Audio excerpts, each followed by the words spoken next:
Nations Advocacy for Youth. The journey began in 1965 when the General Assembly endorsed the Declaration promoting peace, understanding, and mutual respect among young people. In 1979, a resolution designated 1985 as the International Year of Youth. The main proposal for the International Youth Day was first tabled at the World Youth Forum in 1991, leading in the adoption of a resolution proclaiming August 12 as the International Youth Day, a resolution endorsed by the UN General Assembly in 1999. The advocacy continued with Ahmad Al-Andawi's appointment as the first ever envoy on youth from 2013 to 2017, during which he implemented key initiatives including the Youth Volunteer Program and UN System-Wide Action Plan on Youth. Jayatma Vikramayake succeeded him, taking up the position on June 20, 2017, making sure youth voices are heard and included. Since 1965, we, the youth, have achieved many milestones. We gather here in 2023 today. Our commitment is pretty ambitious, it's pretty audacious, connecting every young person to opportunities spanning employment, entrepreneurship, and societal impact, with a special lens on green. As a young youth engagement lead, I have the privilege of lending an ear to the aspirations and concerns of young people globally. Two truths echoing their voices: skills and representation. The essence of our green transition lies in green skills. Yet it's heartbreaking to witness 60% of youth stand at the cusp of change unprepared for this period. They feel they don't have the right skills to be able to steer this. This is not a mere quest for academic knowledge. Young people aren't just about skills. It's a crusade for igniting passion, nurturing curiosity, fostering leadership, and instigating youth-led climate action. And then there's representation. The narrative of our future cannot exclude those who live it. Yet many young voices, especially those from marginalized communities, find themselves silenced.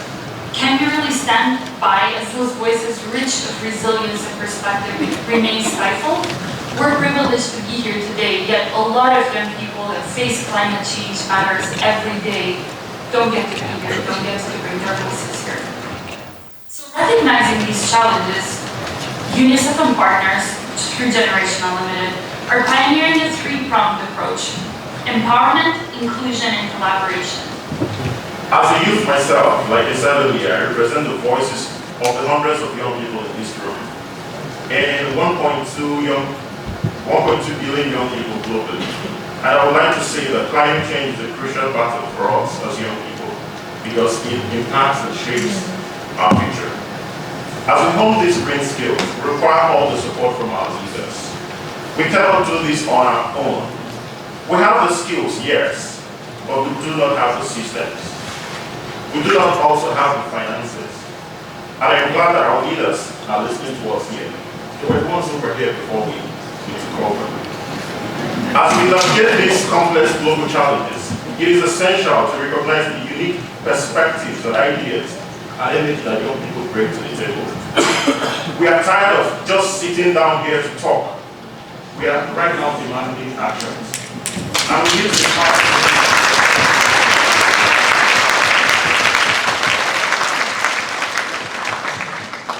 need to be part of those decision-making processes. Consult us, but also give us the opportunities to follow through to the execution of these ideas. By actively engaging us in shaping the policies and initiatives that affect our future, you can tap into our creativity, innovation, and passion, ultimately fostering inclusive societies and sustainable world. And for our young people, my fellow young leaders, as you continue to make this remarkable impact on the planet, please prioritize self-care and find your community. And I'm very grateful to AFS for building this great platform where we can connect with people like us, share vision, share ideas.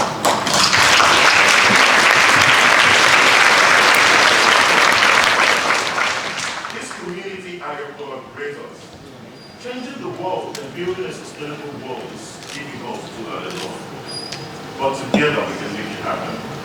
Having said this, I want to invite all of us to just do one little thing. Just hold the hand of your neighbor just where you're seated.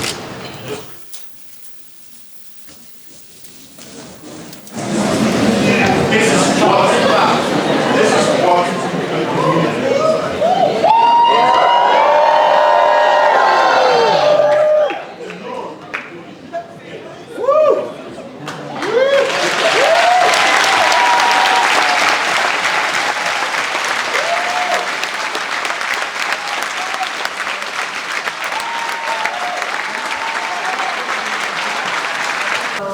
I am glad to be here today with you all and also answering or speaking about how we as IOM, the International Organization for Migration, how we perceive the connection between green skills and migration.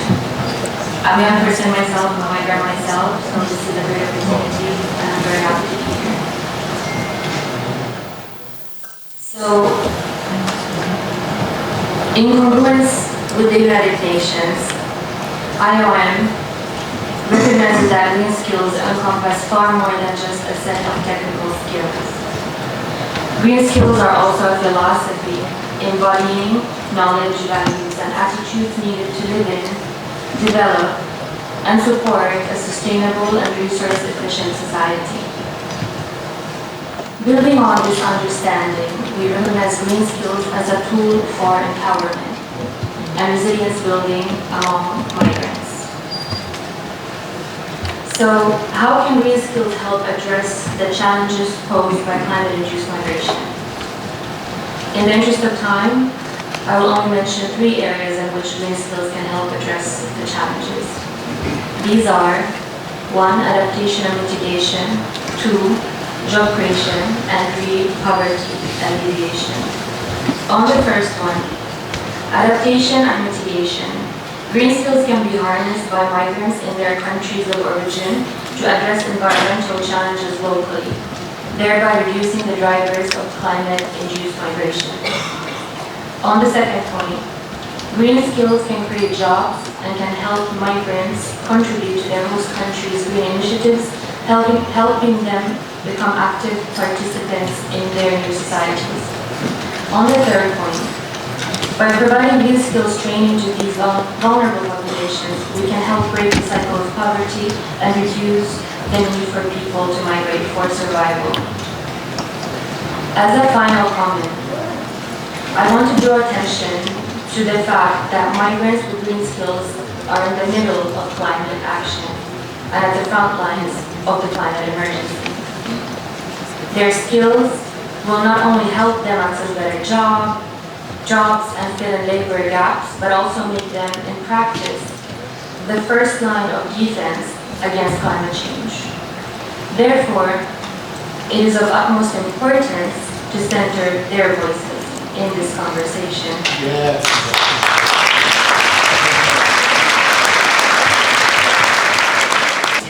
We must be strategic about our support for this transformation by investing in jobs and skills training so that no one is left behind. According to UNICEF and General Unlimited, 27% of youth cited a lack of education as a top barrier to obtaining green jobs. Right across the river from the UN headquarters in New York is New Jersey. New Jersey is the first state in the nation to mandate that climate change be taught in all grade levels and in most subjects.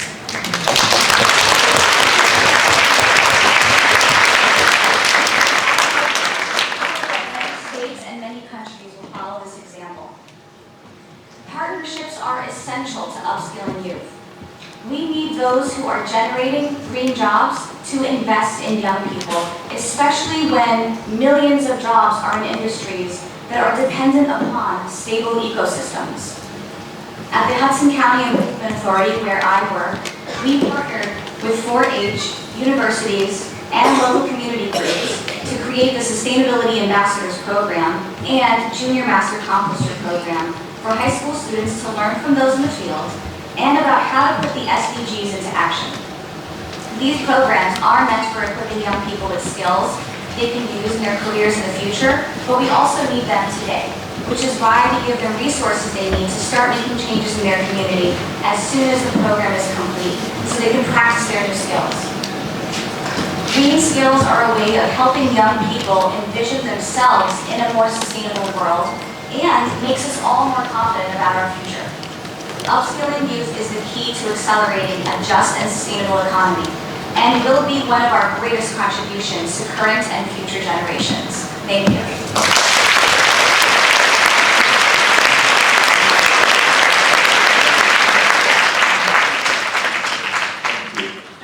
The new innovations of climate change to the work that you're doing? Thank you very much. Thank you. That was my question. Yeah, thank you very much. That was a very important question. So, climate change is really important, and climate education is what we really stress on in Nigeria, because for those who are from Nigeria, we see the situation in the country. Last year we lost more than 3,000 people to flooding, and this year it's even predicted to be worse. And one of the issues is because there's a lack of climate education. Even our leaders, some of our leaders do not believe in the existence of climate change. I said that story to you last year, and I think I may just want to say that this year. Yeah, so one of our leaders, who was actually contesting for a very prominent political position, was asked during the campaign on his take on climate change. And he said that climate change is like a church rat that is eating communion in the church. Does anyone understand anything? So incoherent. So if our leaders do not even understand what climate change is and the impact it is having in our communities, then you can imagine the rest of the people.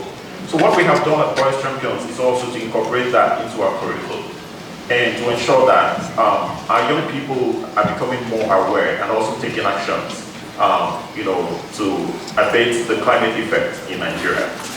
So they do that through workshops, through engaging some other engaging programs as well in different schools and in the communities where we serve. Thank you.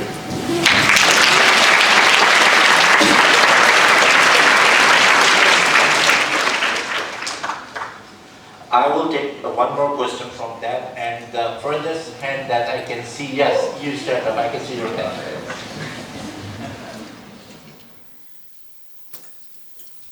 For your microphone, you can read. And thank you for the speech from everybody. Yeah, it's a pleasure to be here. My name is Jonathan from Brazil, and my specific question is about after the assembly. Yeah, how can we bring those goals, those institutions we connected and align internationally our visions? Yeah, we can align our visions internationally and also bring to our local communities. How do you see it's happening here?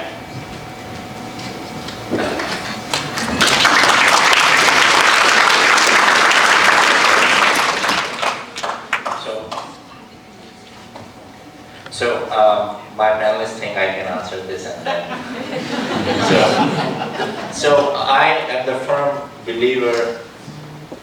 When I say I'm representing AFS Agriculture Program platform where you can, come forward with the project. You go in your community, you take action on your own, and then you come and tell us. Not just the AFS Youth Assembly, our Youth Representative Steering Committee keeps eye everywhere, social media. People reach us out, we reach people out who are doing great, and we contact them, we bring them in the fold, and there are many young people who are part of this assembly, and also they end up being the part of the Youth Representative Steering Committee as well. So this is an opportunity for all of you to, after this assembly, go home and take an action and report that action to the team of AFS Youth Assembly, and you will see the magic. Thank you.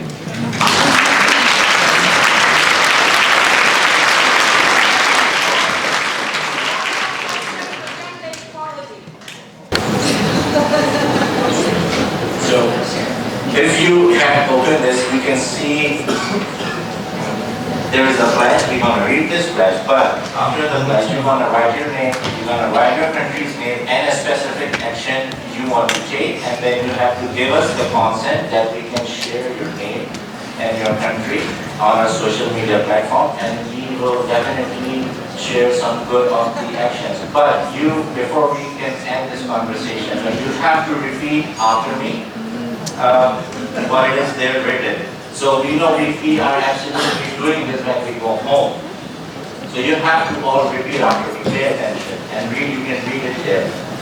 I stand united with my fellow delegates and youth across the globe.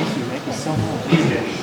I stand united with my fellow delegates and youth across the globe. On this International Youth Day. On this International Youth Day. Recognizing the immense potential and resilience that we, the youth, embody.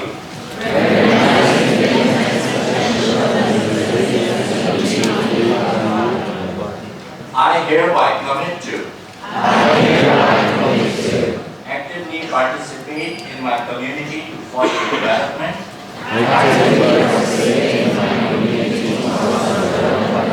peace and environmental stewardship,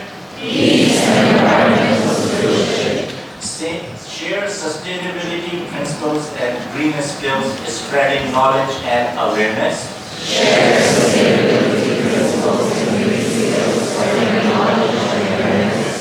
Support and inspire my peers, encouraging them to actively shape a better future.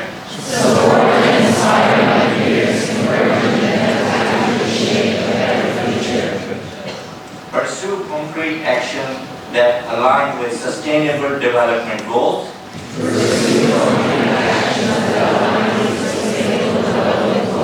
Contributing to a world that is fair, inclusive, and sustainable.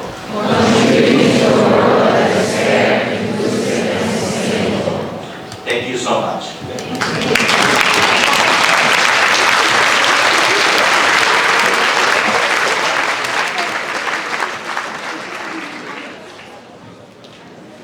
I would like to invite my team to come on the stage without segment for